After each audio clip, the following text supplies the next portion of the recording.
We found in Kingdom of Dreams Part 1 that Aladdin was locked in the magical cave. He begged the magician to pull him out, but he didn't, as the man was very wicked. Left all alone, Aladdin spoke to himself. My mother will wait for me. She will look for me. Who will help her out? Who will help her? I am the worst boy that any mother could ever have. Why did I? Why did I accompany the stranger without knowing him? My mother also advised me to be beware of strangers, but I didn't obey her, as I am Aladdin, the bad boy. Suddenly, Aladdin, crying, looked for his handkerchief in his pocket, and a stone given by the magician was still there in his pocket. It fell down, striking another stone lying in the cave. Soon there was a sound of thud, and a genie appeared. How can I help you, my master? Aladdin was very surprised, but at once spoke. Get me out of here! Yes, genie, get me out of here fast! All right, my master. In a trice, Aladdin was out in the open. Relieved, he ran, taking care that no magician should follow him.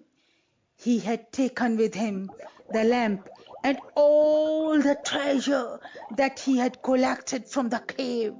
He took breath only when he reached his home. Once inside, he narrated the story to his mother. Next morning, Aladdin looked at the lamp. He said, "What is there so special about it? Why was the magician so crazy to have it?" The dust had gathered on it, so Aladdin said, "Let me first clean it." As he rubbed the lamp, a genie appeared, which took Aladdin aback. The genie spoke.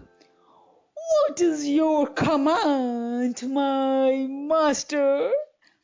Aladdin thought for a moment and then said, Take us, O genie, to a far-off land and to a palace." Aladdin did not wish to accost the magician again. Soon a magic carpet, a magic carpet appeared, and Aladdin was transported to a beautiful island, into an amazing palace, a home of their own, far away from their land, far away from the magician, and started living in comfort and luxury. Soon, the Sultan of the place came to know about Aladdin and his riches. He had a lovely daughter called Alina. He thought, "I always wanted a match like Aladdin for my lovely daughter." One day, he sent his men to Aladdin's palace. They said to Aladdin, "We have come here on the command of Sultan. He wishes to see you and has sent an invitation to dine with him tonight." That night, Aladdin went to Sultan's place along with 30 camels loaded with jewels to present to the Sultan. When Aladdin entered the palace. He heard some melodious notes. Yes, a melodious voice. As he looked around, he saw Sultan's daughter, Alina, sitting, accompanied with her friends. She was playing upon a musical instrument. Aladdin was mesmerized by her beauty. He had heard about her, but then seeing was believing. He murmured to himself, the beauty of Sultan's daughter is no doubt famous far and wide. All this world appears useless, and my wealth appears so small in front of this divine beauty. I must, yes, I must make her mine. The Sultan was overjoyed meeting Aladdin. On the dinner table, he offered his daughter Alina's hand to him. He said, let us make this auspicious night memorable, striking a relationship between us. Aladdin, hearing this, blushed at the thought of marriage. He said, as soon as possible. He couldn't bear the separation from the beautiful Alina anymore. The following week was a time of rejoicings. Everybody in the land was happy and gay. All around there were scenes of merrymaking. One can see a group of saints passing by and then being fed at Aladdin's palace. Sang They just sang a wonderful song. God is in the heaven and all is right with the world. Then they further said and sang together. You make a handsome couple on which everyone took pride.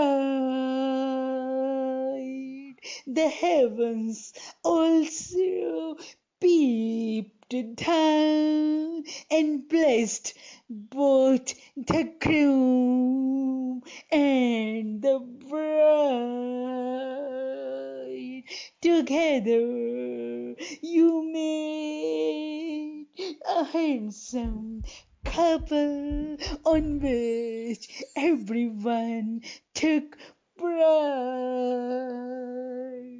Soon Aladdin and Alina got married with great fanfare. All the people from far and wide came to attend the wedding. Aladdin was very happy. His all dreams were fulfilled, and Alina, the beautiful Alina, had become his bride. Everything had happened so fast. One night, Aladdin was just musing over all the happenings. He came out in the garden to have some fresh air. The lovely scent of flowers tingled his nostrils.